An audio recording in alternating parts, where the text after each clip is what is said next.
The city of Houston lay under a curtain of rain, the kind that blurred the neon lights and turned the streets into mirrors. It was just past midnight, late enough for the chaos to settle, but early enough for trouble to still be lurking. Officer Lauren Bishop sat in her cruiser at the edge of a gas station parking lot, the windshield wipers ticking like a metronome against the steady downpour. Her shift was nearly over. Nearly. Then she spotted it, a battered Chevy Silverado, rust creeping along its edges, rolling slowly through an intersection without headlights or plates. No signal, no urgency, just moving. Not recklessly, not chaotically, but deliberately, like it didn't care who saw it or who didn't. Lauren's eyes narrowed. She pulled out, flipped on the siren, and tailed the vehicle until it came to a lazy stop beneath a flickering street lamp. The Silverado didn't try to flee. It didn't even hesitate, just parked itself with unsettling calm, engine idling like an old man breathing steady in his sleep. Lauren stepped out into the rain, boots slapping the pavement, hand instinctively resting near her holster. The driver's side window was fogged, but she could make out the silhouette of a man, hat brim low, shoulders broad, still as stone. She tapped on the glass. "Sir, roll the window down." No panic, no fumbling. The man rolled the window down with deliberate ease. In the dim light, she could barely see his eyes, but what she did see was unreadable. Not threatening, not submissive, just calm, too calm. "I need your license and registration," she said firmly. Without a word, he handed over a worn leather wallet. No argument, no excuses. His name on the ID read Jack Callahan. No criminal record on initial scan, but that didn't make her any more comfortable. His silence unnerved her. His presence was too solid, too grounded. "Why were you driving without plates?" she asked. Still no response. Lauren exhaled. "Step out of the vehicle."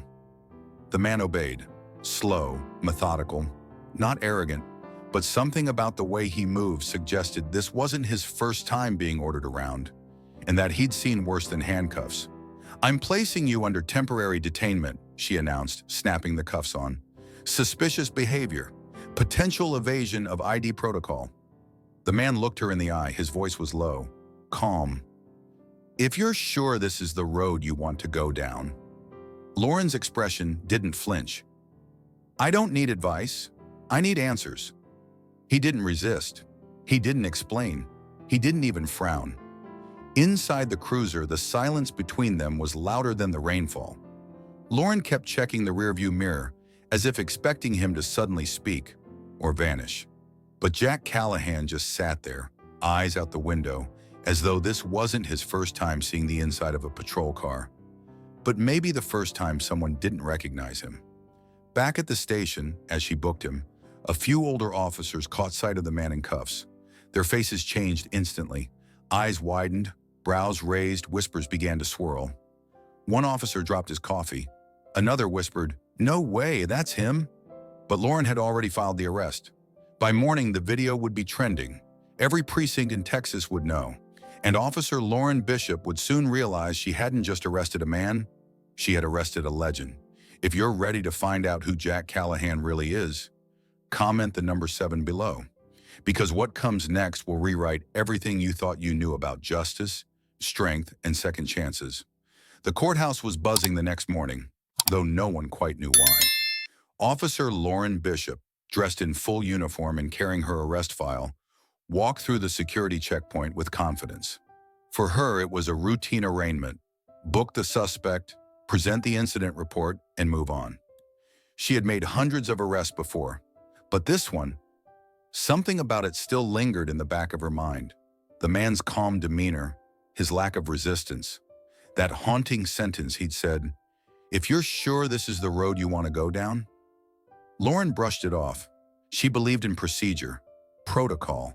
The man had no plates, no registration, refused to answer basic questions.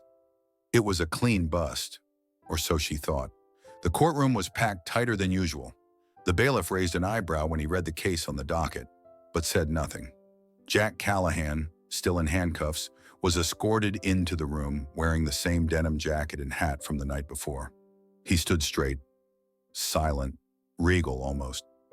Lauren took her seat near the front, files in hand, ready to testify. The judge entered. Judge Porter, a stern man with 3 decades on the bench, known for efficiency, not emotion. State versus Callahan, the clerk read aloud. Judge Porter looked up, then down at the defendant's file. A flicker of confusion crossed his face. Then, recognition. He leaned forward. Mr. Callahan, as in Jack Callahan? A murmur rippled through the courtroom. Lauren frowned. Why did everyone suddenly look like they were in the presence of royalty? Judge Porter removed his glasses. Is this the same Jack Callahan who trained military police units in Fort Benning? The same one who ran tactical development for Homeland Security? The same Jack Callahan who testified before Congress on de-escalation policy? Jack said nothing. He didn't have to. Porter turned to the courtroom with something between disbelief and admiration. Officer Bishop, you brought Jack Callahan in on suspicion of evasion? Lauren's mouth went dry. He had no license plate, Your Honor. He refused to answer my questions. He didn't identify himself clearly. He didn't resist either, Judge Porter replied calmly. You're right. He didn't say who he was, because men like him don't have to. The courtroom fell silent. Another man in the gallery stood up. Your Honor, he said with authority, I served with Jack Callahan in Fallujah. He's a hero. The only reason I'm walking today is because of what this man taught me. Lauren turned, stunned. Then another hand rose. I was at Quantico, said a woman in uniform. He trained my entire unit. It spread like wildfire. Veterans, police, instructors, people Lauren had never met, all standing, one by one, declaring who Jack Callahan really was. Not a suspect, not a criminal, a legend. Judge Porter banged his gavel. Case dismissed, charges dropped.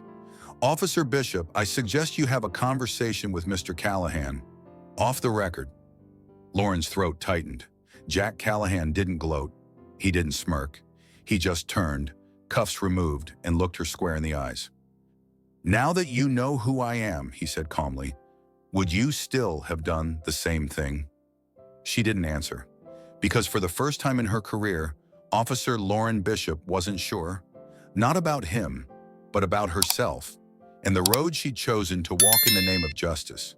The road leading to Lone Wolf Ranch was long, winding, and quiet, lined with old oak trees and fields that seemed to stretch endlessly. Officer Lauren Bishop drove in silence, her hands tight on the steering wheel, jaw set.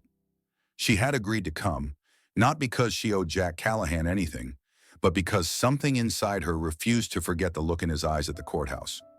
Calm, certain, disappointed. That stung more than she cared to admit. She expected an outdated training facility with makeshift obstacle courses, rusted punching bags, and a few out-of-shape deputies trying to relive their glory days. Maybe some dusty speeches about honor and discipline, something predictable, something she could dismiss. But as she pulled through the old iron gates marked Lone Wolf Ranch ST 2003, what she found caught her completely off guard. There were no uniformed officers, no drill sergeants barking orders, no barking dogs or snapping batons. Instead, the place looked peaceful, not soft, but focused, like something living, breathing. Young men and women, some barely out of high school, were running laps, chopping wood, tending livestock, practicing martial arts under the open sky. But they weren't recruits, they weren't cadets, they were former offenders, and that hit her harder than expected.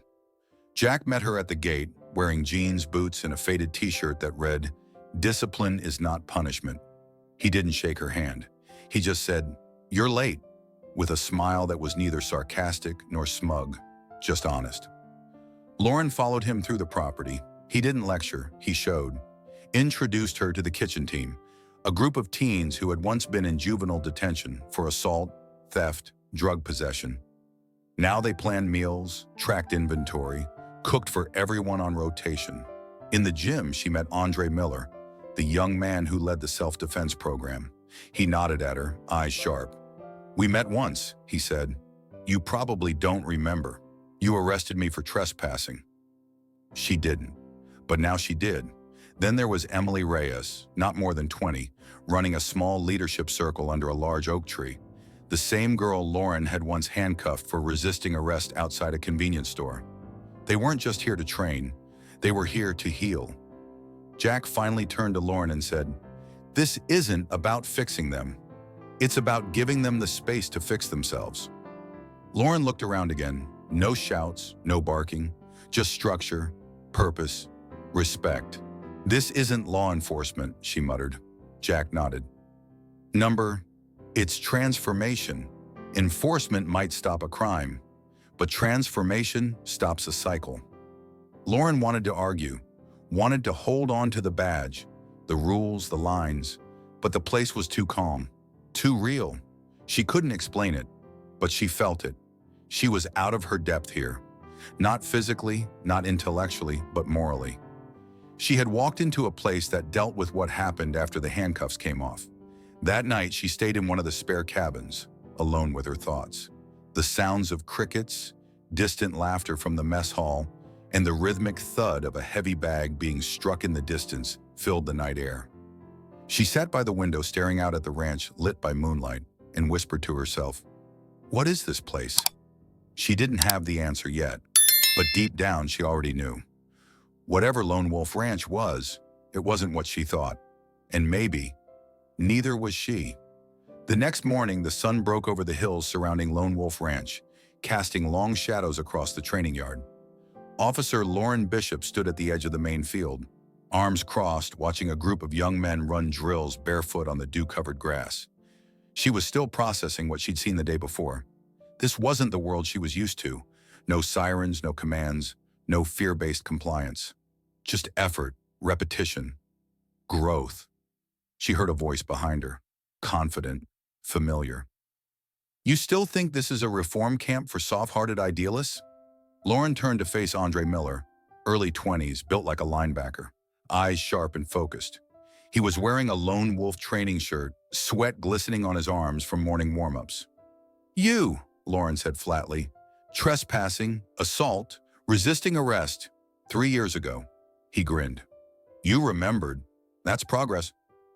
Lauren stiffened, instantly on guard. She had wrestled this kid into cuffs in a 7-Eleven parking lot after a heated altercation. Back then, he was angry, volatile, looking for a fight. Now he looked like a teacher. "I'm running the control and de-escalation module today," Andre said, walking past her toward a padded circle in the dirt. "We train using real scenarios. Only difference is, here, no one's allowed to win with force alone." Lauren raised an eyebrow. "You think you can teach a cop how to handle a suspect?" He smiled again, but this time it was patient. "I'm not teaching you how to control others. I'm teaching you how to control yourself." A whistle blew. Several trainees gathered around. Jack Callahan approached, arms folded. "Lauren, you're up. Field drill. You'll take the role of the responder. Andre will simulate escalating behavior. Your job is to resolve it without using force." Lauren scoffed. "You're kidding." Jack didn't blink. "You said you were here to learn." She hesitated, then stepped into the circle. Andre didn't hold back. He mimicked a belligerent civilian, aggressive tone, crowding her space, insulting her authority. Lauren responded the way she'd always been trained, posture squared, voice raised, firm commands. But Andre didn't back down. He mocked her stance, questioned her motives, got louder. Lauren's reflexes kicked in. She moved to restrain him. Immediately, Jack blew the whistle. "Stop!" She stepped back, breathing hard. Andre didn't look winded at all. "You escalated," Jack said. "You let his words provoke your ego, and you responded with control tactics before the threat was real." "I followed procedure," Lauren protested. "You followed fear," Jack replied. "What you didn't do was listen." Andre stepped forward, calm now. "You saw me as a threat the second I got loud.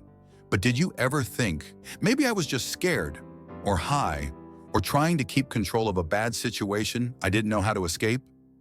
Lauren didn't answer. "You arrested me 3 years ago," he said, "and I deserved it. But not once did you ask why I was running. You just chased me." He let the words hang. "I came here thinking I'd learn discipline," he continued.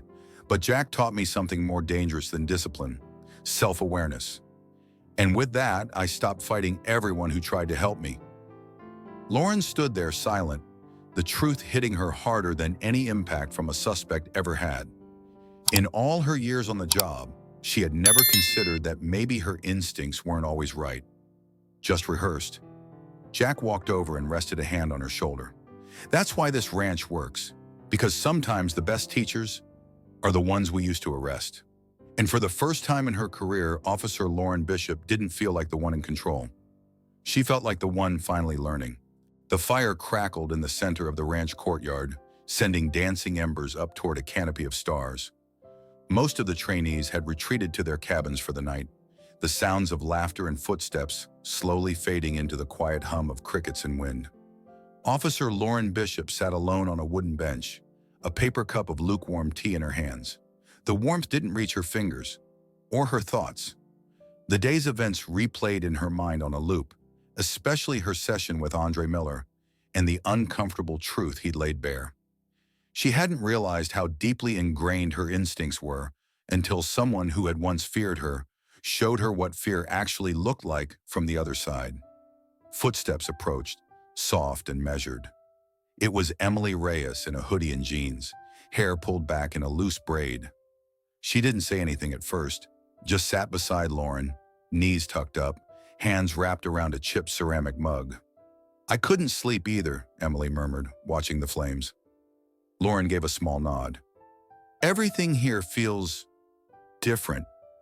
Like I stepped into a mirror and nothing's quite the same." Emily smiled faintly. "That's kind of the point." They sat in silence for a while before Emily spoke again, more quietly this time. "You arrested me 2 years ago," she said. Lauren turned, startled. Did I hurt you?" "No," Emily replied. "Not physically, but you didn't see me either. That's what hurt." Emily stared into the fire, her eyes reflecting both heat and memory. "I was 18. I had just gotten out of a shelter. I was hungry, broke, trying to find my little brother. I grabbed some protein bars and walked out. You were waiting outside the store. I panicked. I ran." Lauren stayed silent. "You slammed me against the squad car. You read me my rights. You checked the box. You did everything right. But you never asked why I was stealing. You didn't see a girl trying to survive. You saw a problem that needed cuffing." Lauren's throat tightened. "I didn't know." "I didn't expect you to," Emily said softly. "That's the thing. Most of us don't expect to be seen. We just hope we won't be erased." Another pause. "I spent 3 months in detention, but it wasn't the cell that changed me. It was what happened after. Jack found me. He didn't see a thief. He saw a sister trying to protect her family. He gave me a shovel and a schedule and told me, 'Your past is not your future unless you refuse to write a new one.'" Emily turned to Lauren. "And now, I help run the leadership circle here. I help kids who were like me. You helped put me in cuffs, but he helped me take them off. From the inside." Lauren couldn't look away. Her badge had always been a symbol of control, of order. Tonight it felt heavier than ever. "You changed," she whispered. Emily nodded. "Because someone believed I could." Lauren stared into the fire, the silence between them no longer uncomfortable, but necessary. "Thank you for telling me," she said. "I didn't tell you to hurt you," Emily replied. "I told you because I think you might be ready to hear it." They sat a little longer, watching the last logs crumble into glowing embers. Sometimes it takes one conversation to turn a wall into a window. If this moment moved you, comment the number 7 below. If it didn't, press 0, but stay with us, because real change doesn't shout, it listens. And maybe that's where it begins. It had been 10 days since Officer Lauren Bishop arrived at Lone Wolf Ranch, and nothing about her felt the same. Her uniform, once a shield of certainty, now felt heavier, less like armor, more like a question she was still trying to answer. She had watched, trained, and listened. For the first time in years, she sat in rooms where her badge didn't give her authority, where her presence didn't control the space, but challenged her to earn the right to be part of it. And then, just as the dust had begun to settle inside her, the call came in. "Possible vandalism in 5th Ward. Juvenile male caught damaging private property, waiting on pickup," dispatch reported. The tone was routine, but something in Lauren's chest stirred. She volunteered to respond. Houston's Fifth Ward wasn't unfamiliar. It was where she'd done some of her earliest patrols. Tough streets, complicated stories, and quick assumptions. As she pulled into the scene, she spotted two squad cars already parked in front of a rundown corner store. Officers stood near a teenage boy seated on the curb, handcuffed, hoodie pulled low. Lauren stepped out of her cruiser slowly, surveying the area. Broken glass littered the sidewalk. A shattered window behind the teen suggested he had thrown something, maybe a rock or a brick. Classic vandalism, but something in the boy's posture, rigid yet defensive, angry but trembling, froze her mid-step. "Name?" she asked the responding officer. "Noah Delgado, 16. No priors. Store owner caught him on camera. Says the kid refused to explain anything, just started yelling and smashed the window." Lauren moved closer. Noah didn't look up. His fists clenched and unclenched, like he was holding back a dam of emotion. His sneakers were muddy, his backpack torn, and there was a faded bruise on the side of his neck. Not recent, but not old. She crouched down beside him. "Noah, I'm Officer Bishop. Mind if I ask you what happened?" He didn't speak. She tried again. "I'm not here to add to your file. I'm here to understand." Still nothing. Just a flicker. His eyes darted toward her badge, then away, like the symbol itself carried a story he already knew too well. Another officer approached. "We'll file it as property damage. Probably ship him off for a day or two. Scare him straight." Lauren didn't move. Her instincts, those long-honed, automatic law enforcement responses, were tugging at her. But something deeper pushed back. This boy wasn't just angry, he was afraid. And she'd seen that look before. At the ranch, in Andre's posture, in Emily's voice, in Jack's calm. It wasn't rage, it was survival. Lauren stood up slowly, turning to the other officers. "I'll take him." They raised eyebrows. "You sure?" "Yeah," she nodded. "I know where he needs to go." She walked back to Noah and gently uncuffed his wrists. He stared at her, confused, skeptical. "We're going for a ride," she said. "Where?" he asked, voice low. "To a place where no one's going to judge you by the worst thing you did in one moment," she replied. "But it's up to you if you want to stay." He didn't answer, but he got into the car. The ride to Lone Wolf Ranch was quiet, tense, but not hopeless. As they turned onto the gravel path, Noah finally broke the silence. "You're a cop. Why are you doing this?" Lauren kept her eyes on the road. "Because I forgot something for a long time, and someone reminded me. People don't change because you force them to. They change when you give them room to remember who they are." Noah didn't reply, but when the ranch came into view, something shifted in his eyes. Curiosity, doubt, maybe just the unfamiliar feeling of being given a second chance. Jack Callahan was already waiting at the gate. He said nothing, just gave a small nod to Lauren as she pulled up, then looked at Noah. The boy looked back. This time he didn't look away. The ranch gates creaked open slowly, revealing the familiar gravel path lined with oak trees swaying under the golden afternoon sun. But this time, Officer Lauren Bishop wasn't arriving alone. In the passenger seat beside her sat Noah Delgado, 16 years old, quiet, angry, and uncertain. He hadn't said a word since they left the Fifth Ward. He just stared straight ahead, arms crossed, eyes darting occasionally to the badge still pinned to her chest. Lauren kept her voice low and calm. "This isn't a jail, Noah. No bars, no locks. But it's not easy either. People here work hard to earn their second chance. The question is, do you want yours?" He didn't answer. Jack Callahan stood at the end of the drive, arms folded, expression unreadable. His presence alone commanded attention, not because he was loud, but because he didn't need to be. Lauren parked the car and stepped out first. Jack nodded at her, then turned his gaze to Noah, who remained seated. "Out," Lauren said gently. "Come meet the man you're going to learn a thing or two from." Noah got out reluctantly, slamming the car door behind him harder than necessary. Jack didn't flinch. Instead, he walked up slowly, eyes level with Noah's. "You break things, kid?" Noah blinked. What? You like breaking things? Windows, doors, people. Noah's lip curled. Sometimes. Jack studied him for a beat, then simply said, "Then let's teach you how to build." He turned and walked away, expecting the boy to follow. Noah hesitated, looked at Lauren. She didn't say anything. She didn't need to. The boy followed Jack, hands shoved deep into his hoodie pockets. Lauren watched them disappear toward the main house. A part of her still questioned her decision, bringing a minor from the street into a place that wasn't officially sanctioned by the department. But something inside her told her this was exactly where he needed to be. Not because it was soft, but because it was real. Later that evening, as the sun dipped behind the hilltops, Lauren found herself sitting on the same bench by the fire pit where she and Emily had talked just a few nights before. This time, she wasn't alone for long. Noah walked over, hesitating, then sat 2 feet away from her. "This place is weird," he muttered. "How so?" "No locks. No yelling. Nobody watching you like you're gonna steal something every 5 seconds." Lauren smiled faintly. "That feels strange?" "Yeah," he admitted. "Feels fake." "It's not," she said. "They're just giving you what most of us never got, space to be better." Noah looked into the fire. "I don't even know if I want to be better."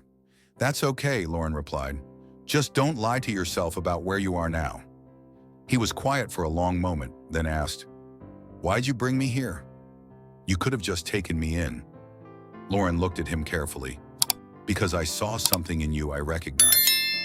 "Like what?" She took a breath. "Someone who's been hurt and learned how to hurt back." He looked down at his hands, the silence suddenly heavy between them. After a while he asked, "You ever mess up bad?" Lauren chuckled dryly.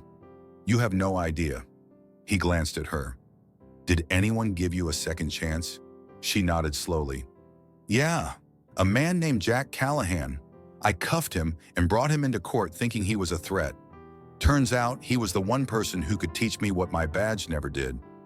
Noah shook his head in disbelief. "That old cowboy dude?" Lauren smiled. "Yup. Don't let the boots fool you. That man built this place out of broken people, starting with himself." They sat in silence again, the fire crackling softly between them. Then Noah surprised her. "I'll stay a week," he said. "1 week. If it sucks, I'm gone." Lauren nodded. "Deal." And in that moment, without ceremony, without handshakes or speeches, something shifted.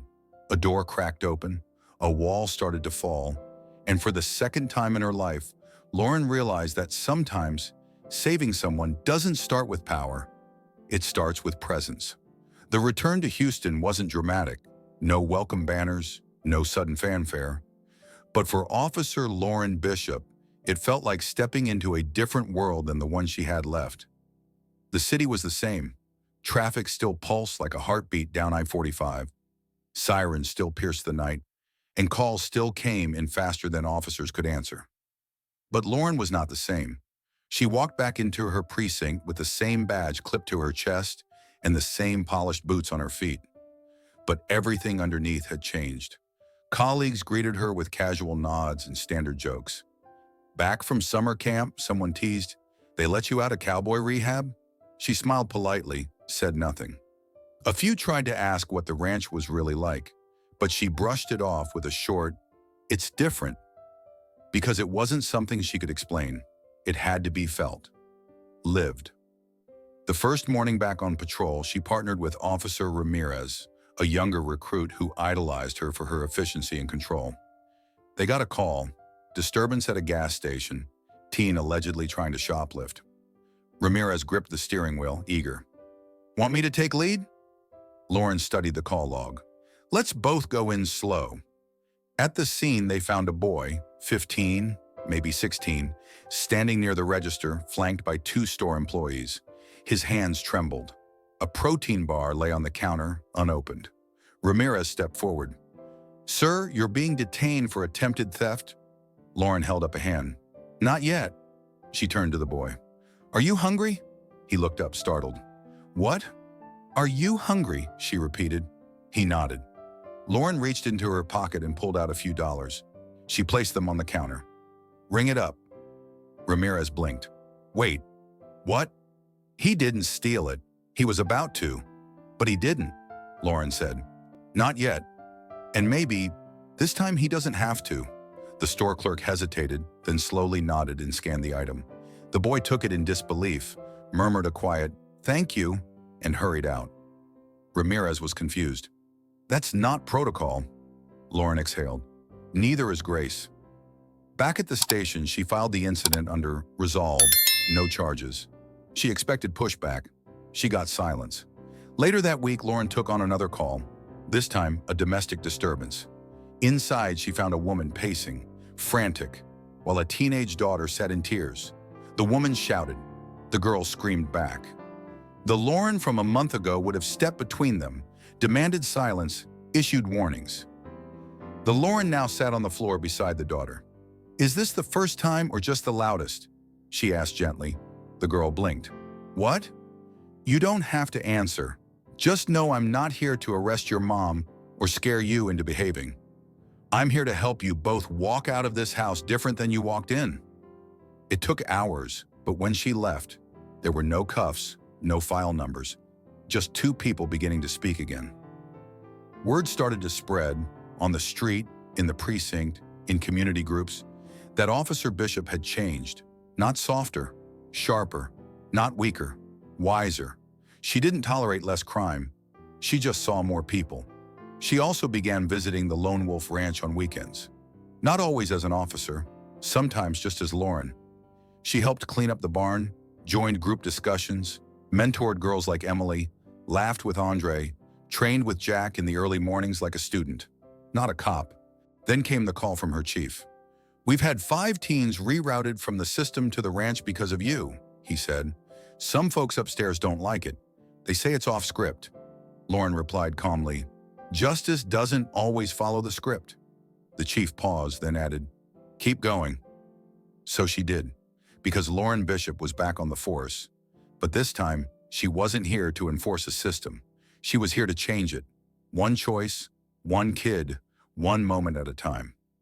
The morning was cool and still, a soft fog hanging low over the hills surrounding Lone Wolf Ranch. Birds chirped cautiously in the distance, as if sensing something was different. And it was. After nearly 2 decades of building, healing, and leading, Jack Callahan was leaving. The decision hadn't been sudden. Jack had known for months that the time was coming. His bones ached more than usual, his breath shorter on cold mornings. But it wasn't just his body that told him it was time. It was something deeper. He had built the ranch to outlast him, to carry on without his voice guiding every conversation or his shadow setting every tone. And now it was clear who the ranch needed next. Lauren Bishop stood beside him at the edge of the corral as the sun climbed higher. Around them, the trainees worked through their morning routines, running laps, hauling feed, stacking firewood. Everything functioned without his direction. That had been the goal. "I always thought I'd go out fighting," Jack said with a dry chuckle, staring at the horizon. "Gun drawn, storming through something that needed fixing." Lauren smiled. "Instead, you're handing over the keys to a former cop who once arrested you." He turned to her, his face lined but calm. "And I've never trusted anyone more." There was no ceremony, no speech, just a quiet transfer of legacy. He handed her a small, hand-carved wooden box. Inside was the original mission statement of the ranch, scrawled in ink and sweat on a yellowed sheet of paper. "This place is for the broken, not to be punished, but to remember how to stand again." Lauren closed the box gently, feeling the weight of it. Not just wood and words, but years, lives, second chances. Later that day, Jack packed up his old truck. A few of the students gathered around, unsure whether to say goodbye or thank you. Jack gave them each a handshake, a clap on the shoulder, a quiet word, no drama, no tears. Before climbing in, he looked back at the ranch one last time. Lauren stood on the porch, arms crossed, watching. "You'll take care of it?" he asked. "I'll take care of them," she answered. That was all he needed. The truck rumbled down the dirt road and disappeared over the hill. And just like that, the man who had started it all was gone. But his presence remained. Under Lauren's leadership, things didn't change overnight. But slowly, the ranch began to reflect her vision too. She introduced trauma-informed conflict resolution sessions, brought in guest counselors, partnered with the city's juvenile courts to offer the ranch as a formal alternative to detention. But she kept the essence intact: discipline through compassion, strength through healing. Every Saturday, she sat in the same chair Jack once used to run morning check-ins. She didn't try to imitate him. She didn't need to. She was her own kind of leader, one forged by mistakes, redemption, and the willingness to listen. One evening, as the sun dipped behind the ridge, a new arrival stepped out of a transport van. 15 years old, hostile, eyes guarded. Lauren walked up, extended her hand, and said the words Jack once said to her, "You like breaking things, kid? Good. Let's teach you how to build." And so it continued, not as a repeat, but as a rebirth. The ranch didn't just survive Jack's departure, it thrived. Because the spirit of Lone Wolf wasn't in one man. It was in every soul brave enough to believe that broken things can become whole again, with time, trust, and someone willing to stand beside them. In every life, there comes a point when we stop asking, "What did I achieve?" and begin wondering, "What have I left behind?" For many in their golden years, that question lingers more often than we admit. But stories like the one of Jack Callahan, Lauren Bishop, and Lone Wolf Ranch offer a powerful answer, one that reminds us it's never too late to shape a legacy, not just through action, but through presence, grace, and the courage to change. Jack Callahan didn't build his legacy with fame or fortune. He built it quietly, with calloused hands and unwavering purpose, guiding broken souls back to themselves. Not through punishment, but through patience. In doing so, he left behind something no paycheck or promotion ever could: a place where healing lives and dignity is restored. His departure from the ranch wasn't an end. It was a passing of the torch to someone who, like so many of us, had to first unlearn before she could truly lead. Officer Lauren Bishop's transformation resonates deeply for anyone who's ever looked back and wondered if they could have done things differently. Trained in procedure, hardened by repetition, she had become efficient but distant. It took a moment of reckoning and a quiet cowboy with a deeper truth to crack open her understanding of justice.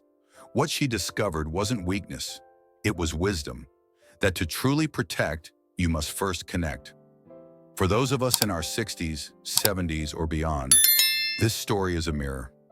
Maybe we were once Jack, building something we weren't sure others would understand.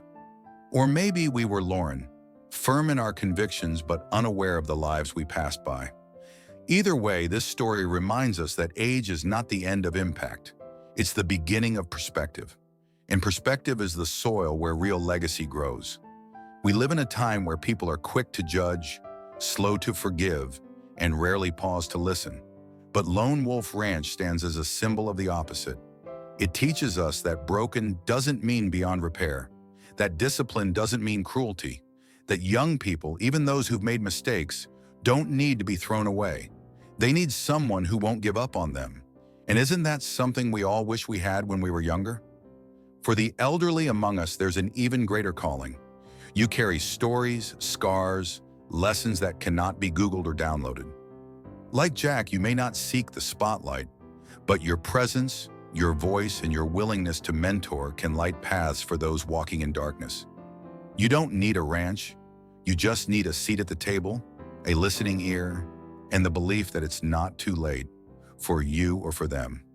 Because as Jack showed us, legacy isn't about what you take with you. It's about what you leave behind. And Lauren's journey reminds us that even those sworn to uphold the law must sometimes return to the heart of it. Not rules, but redemption. So as you reflect on your own story, remember, the next chapter isn't written by time, but by intention. If this story inspired you or reminded you of someone who's still writing their legacy, press the number 7 in the comments. And if you believe this message could guide or encourage someone else, share this video with a friend or loved one. We'll be back with more stories that remind us age is not a sunset, it's a lighthouse, and the world still needs your light.